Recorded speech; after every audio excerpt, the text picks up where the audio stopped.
Hey, what's up? Daniel Wagner here.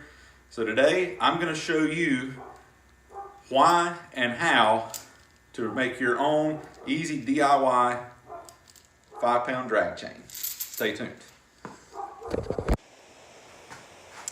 Alright, so the reason I wanted to make this chain anchor, the last time I had my kayak out, just on a local lake here, which I do pretty much predominantly lake fishing. Very seldom do I take it out on a river. And actually I think this would work better on a river also.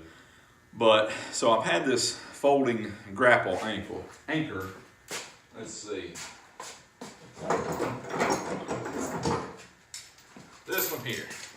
So this is the one that I've been using. It's just a 3-pound folding grapple anchor. So the last time I had it out, I was only in like 8 feet of water, but I was trying to fish a point that the wind was blowing across, a little grassy point, throwing a chatterbait at it.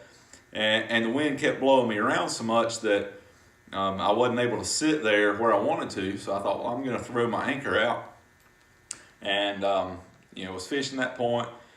When I finished fishing it, went to pull my anchor in, and it was hung on something on the bottom.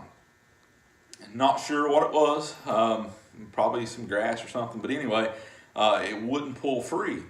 So I had the anchor set up, excuse me, with the zip tie. The rope goes to the far end of the anchor, and then it's zip tied to the top as a breakaway. So it worked like it was supposed to. Only problem was, as I was leaning over and pulling the anchor, pulling with quite a bit of force. Well, when it broke free, my momentum took me over the side of the kayak, so it threw me off.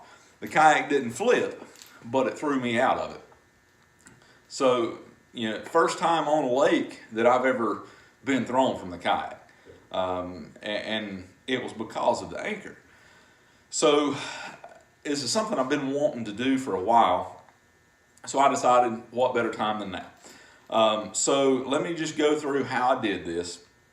So I start out with this piece of 3 foot long, 3/8 inch chain. It weighs approximately 5 pounds. I don't know exactly, but all you need is this,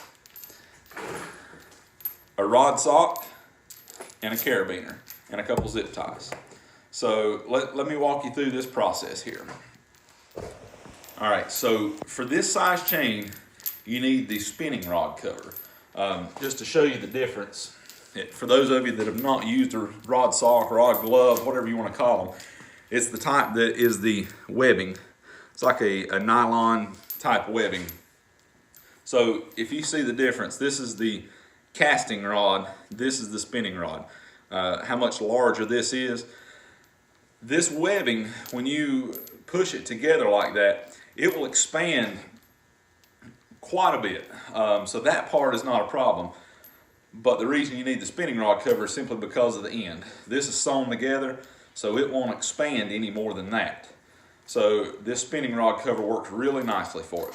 So what you do is just take your chain, double it over, find approximately the center, just to keep the length kind of short, and hold that center link.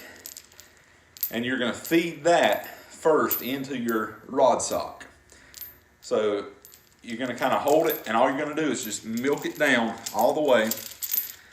Once it gets to a certain point, you'll have to kind of expand. You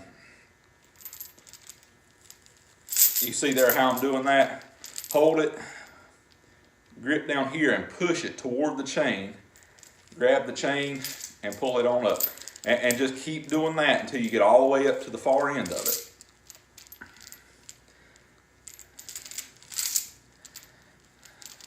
Think about one more time. There we go. And I'm going to grab that center link, pull it down. And actually on this one, it has this piece of plastic. I don't know if you can see that there. I'm actually going to break that off. Probably have to use some cutters here. So let me cut this off to show you what I'm doing. All right, so I got that little piece of plastic cut out of the way. And you can see now, get up here, that allowed that chain to go all the way up here to the end. So what you're gonna do now is just hold that chain, put your fingers kind of there in the loop, and take your carabiner, just a standard, it doesn't have to be a heavy duty carabiner. It's gonna hold plenty for what this is. And you're gonna take the carabiner and push it through this webbing, okay? And it'll spread apart and accept it just fine, like so. All right, now once you get to this point, all you do is take some scissors, cut this in, and put a zip tie through it. And there you have it. And that's just gonna keep the webbing from unraveling. Put just a few zip ties through, and you're done. All right, guys, so there's the finished product at the end. A few zip ties through the chain to keep the chain from trying to pull up inside the rod sock. Zip ties around the end of it to hold it together. And then I took a lighter and just melted the ends of it and kind of wet my finger, mashed them together. That'll keep that from trying to unravel. So there is the finished product, an easy DIY, approximately 5-pound drag chain. So this will keep me from getting hung up on the bottom. And for especially lake fishing, it'll hold me in position. For river fishing, it'll slow me down. So there you go. There you are, guys. Hope you enjoy that. If you do, be sure to hit that like button below. Subscribe to the channel for more fishing related videos. You guys have a great day. God bless.